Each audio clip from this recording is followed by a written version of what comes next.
Well, you can see by the step and repeat behind me, you know where I'm at. That's right, it's ADAPT 2026. Let's go.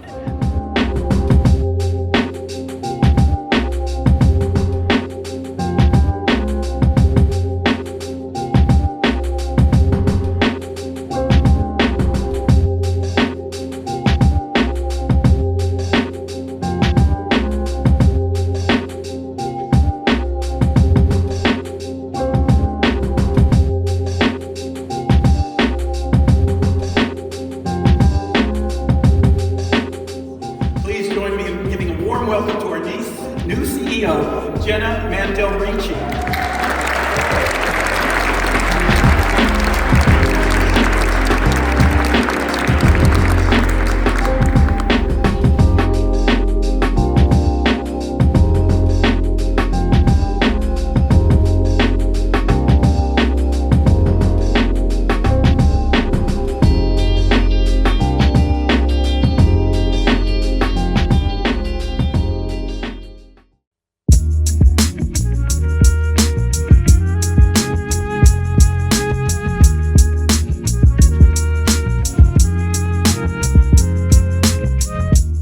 Joining us now is Jenna. Jenna, congratulations. It is ADAPT 2026.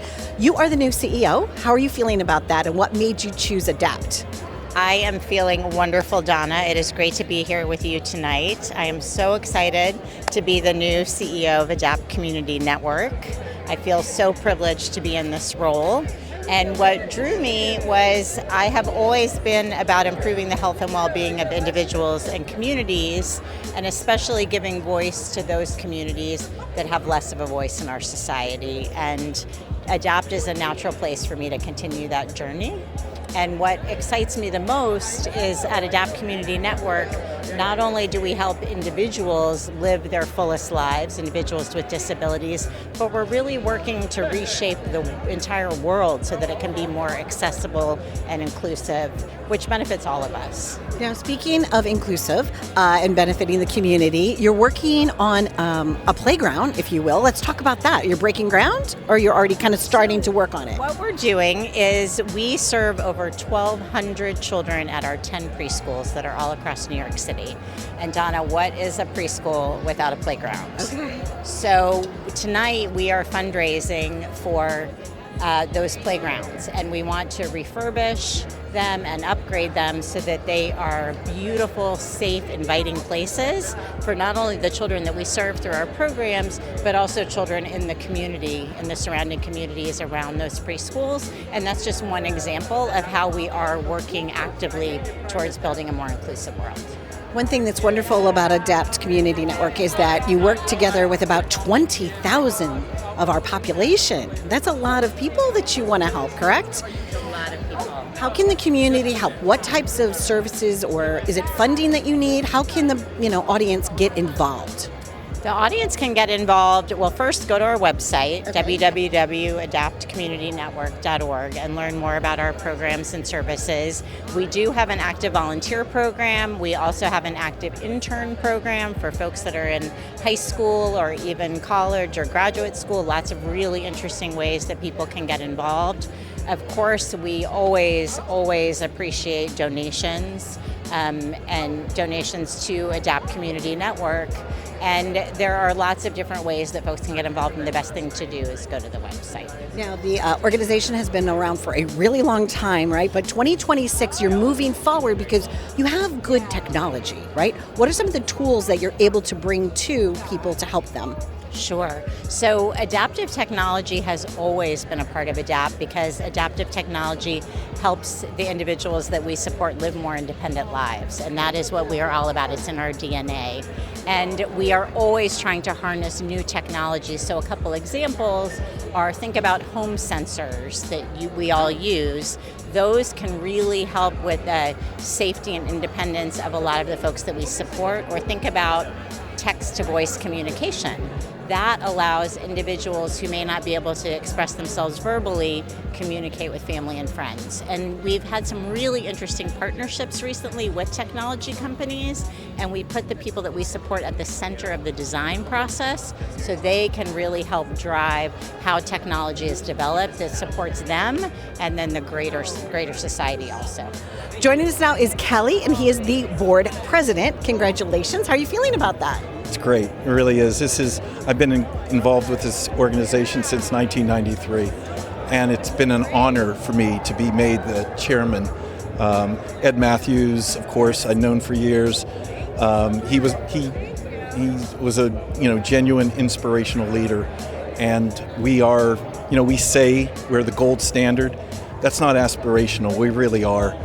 We just passed a test with CQL, and they gave us with distinction accreditation, which means there are only 2% of organizations who go for with distinction are awarded it, and that's us. So we're very proud of that. We're proud of our history, we're proud of the people, and we keep the people focused. In our focuses, their needs come first, always. How can people participate? I know you're doing a playground, you're upgrading those things, technology. What are some ways that are more tangible ways that people could get involved? Well, we certainly encourage people to come to our programs, to come to our preschools, to come to perhaps a graduation. If you come to one of our graduations, after the parents see what happened, over the last 2 to 3 years, there are tears everywhere. Teachers are crying, parents are crying, students are, well, they're not crying, they're happy, But it's a fantastic feeling. Come to some of our day hab programs. You're going to see some performers tonight, and you are going to be blown away by them. They're really, really good. And it's just a fantastic organization. We really focus on the individual, and some of our day hab programs, for instance, the people who run the programs spend most of their time trying to come up with new ways to engage our supported people, and because you can't just do the same thing. You can't do art every day. You can't do, agriculture, planting, whatever every day. It's got to be different every day to maintain their interest and help them grow into the things that they want to grow to.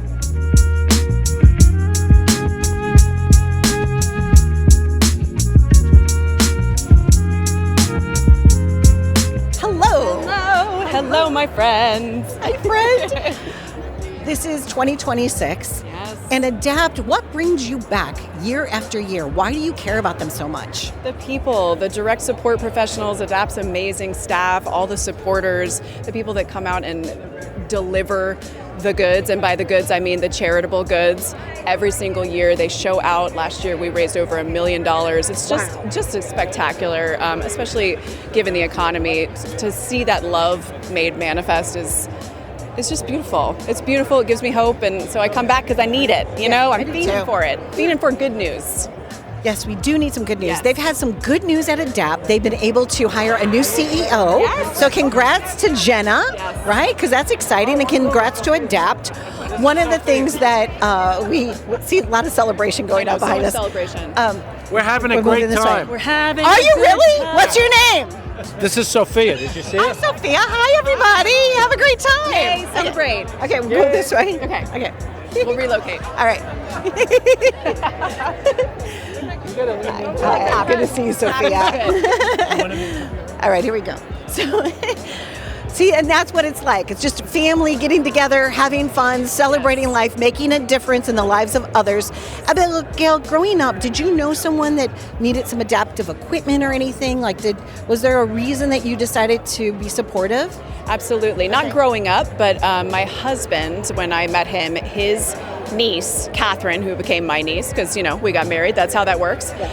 She was developmentally and physically disabled, and so we were able to have her be part of our wedding. She was a flower girl, and it was one of the crowning moments of our wedding, having her bigger sister wheel her down. It was very, very special, and Catherine needed lots of supportive equipment. She was able to communicate through buttons on the side of her chair, and just like several friends that I've met in New York, actually actors that I have worked with.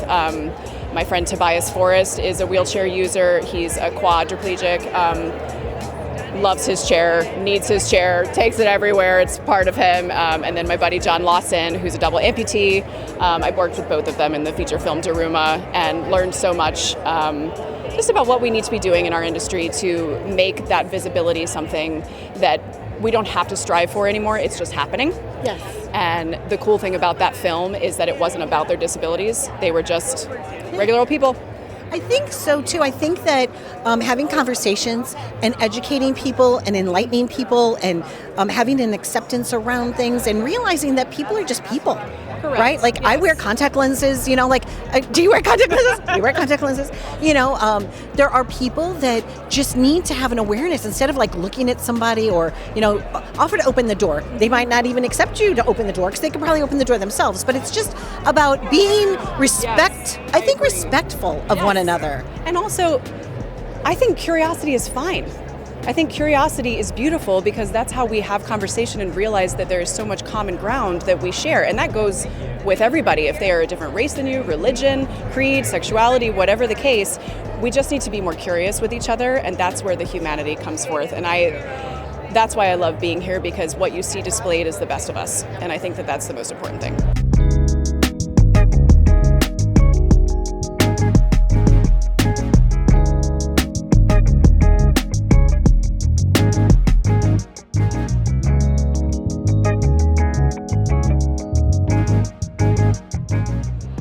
The coolest cribs in town. You do, ooh, ooh. All right, so we're here at Adapt, right? But you have been selling New York. What's been going on?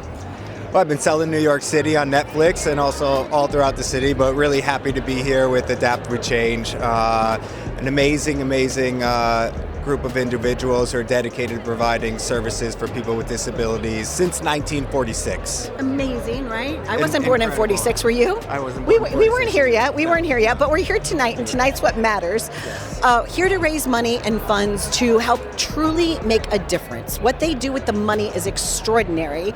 Why do you choose to support Adapt?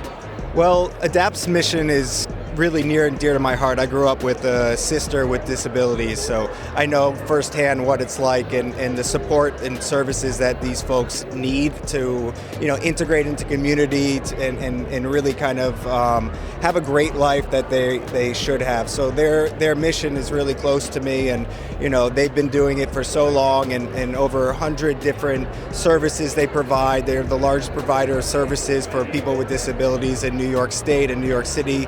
There's 1 million people with disabilities in New York City. It's not a small subset of the population. It's a meaningful amount. And at Adapt, they're here to help provide, healthcare, education, job placement, all these amazing services for these people. And I'm here to support it and help raise funds and awareness. Adapt tonight. It's going to be a wonderful evening. Thank you for coming all the way from California. Adapt is known for all of the wonderful works that they do. They help 20,000 people every year. I mean, they're just really doing great programs. Yeah. So thank you so much for your support and for being here. Thank you for your support. Yeah, Adapt has been at it since 1946 and has been doing this work uninterrupted. Often, below the radar. It's not headline making news, but it's work that's making a real impact in New Yorkers who need this help. Lives, and as you mentioned, 20,000 people are serviced by Adapt every year, and they're people who would not get these services otherwise. I've had an opportunity to tour Adapt's some of their facilities, and it's really awesome work that they're doing. So happy to be here tonight.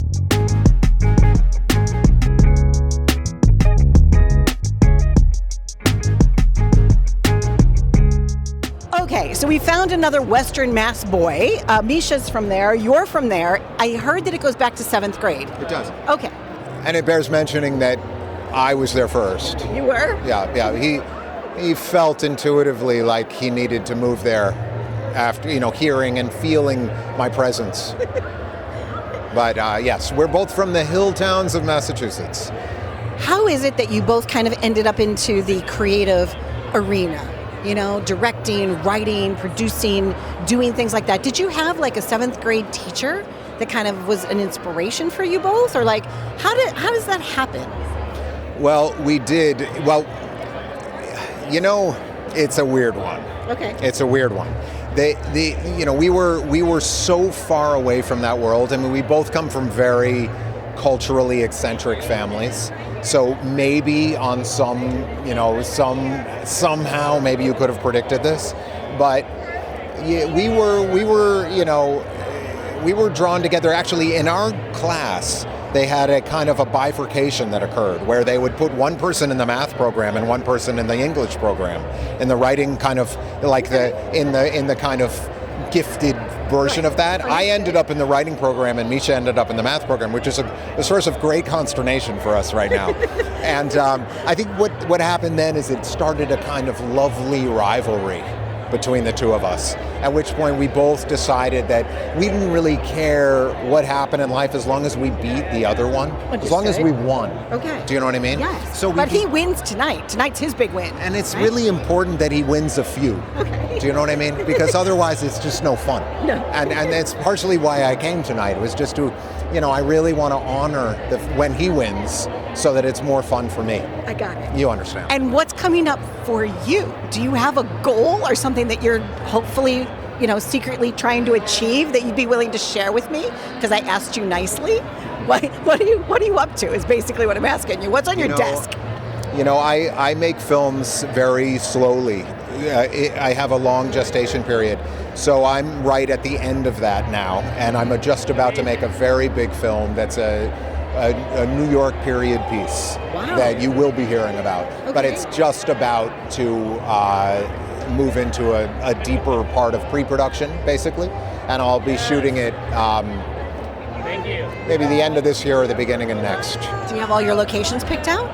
Considering, okay. Yeah, I have locations and yeah. So names are attached. Names are attached. Yeah. I'm happy for you. And by the way, congratulations too on all of your. Seriously, you are doing really well for yourself in your career, and congratulations.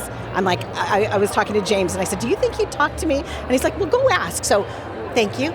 And I'm really happy to spend time with you. And we've been having a jovial time tonight. But it's all for the Adapts, right? It's all about really celebrating all the work that they do, coming together, trying to raise some funds. Last year they raised over $1 million. I don't know what our goal is for tonight, but let's all help out, right? All joking aside, Misha and I are as close as friends can be, and celebrating him and he's such an unusual character. He's the definition of a mensch, and I truly love to celebrate Misha in any way that I can. And it's really a joy to watch the way he is giving to the world every day. He really is that guy. So don't tell him I said this, but I'm super happy. We're going to cut this out. This is going to be edited out. It's never going to appear. It'll just be between you and I. I really appreciate that. Yeah. Nice to meet you. Yeah, really so nice to meet you. Thank you for the kind words. You're welcome. Happy to. And that's a wrap tonight for our coverage. The honorees tonight, they are outstanding. We've been able to talk to Misha, and Leave is getting an award. It's going to be wonderful. Veronica and Lindsay, congratulations to all the honorees tonight. It's going to be spectacular. And thank you to you, our wonderful audience, for watching. Happy journeys to you.